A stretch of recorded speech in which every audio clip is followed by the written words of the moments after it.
no bestiary, defining the congressional meeting that inspired January 6 Capitol siege.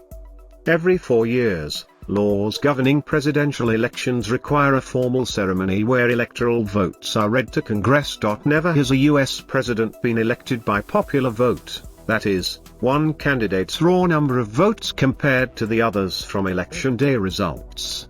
Rather, when you cast your ballot at a polling site or via mail, you're actually deciding for which presidential candidate your state's electors will vote. They're groups of people who meet up in each state the weeks after election day to vote via what's called the Electoral College. Once those votes happen, officials in each state write up documents including a so-called Certificate of Ascertainment to send to the U.S. Capitol for Congressional review in January.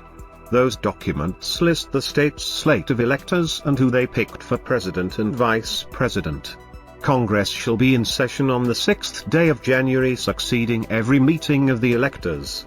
The Senate and House of Representativesshall meet in the hall of the House of Representatives at the hour of 1 o'clock in the afternoon on that day, and the President of the Senate shall be their presiding officer.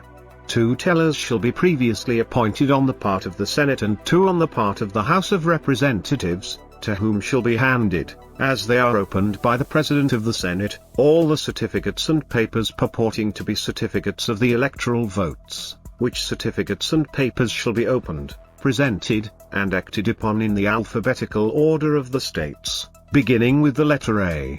In other words, every 4 years on January 6, election laws require an official ceremony where the President of the Senate, that was Vice President Mike Pence in 2021, goes in front of the House of Representatives and Senate, physically opens the seal of each state's certificates, reads the state's electoral vote and calls for any objections. His role is more akin to a ceremonial host. NPR explained of Pence's duty at the time the official count of electoral votes, a historically mundane step to affirm a candidate's win, is the final step to certify presidential election results.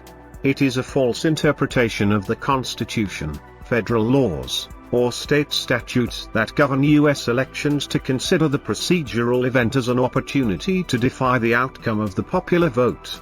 On January 6, 2021, the official count, or certification, of electoral votes in Biden's favor did happen, though only after an hours-long delay because of violence.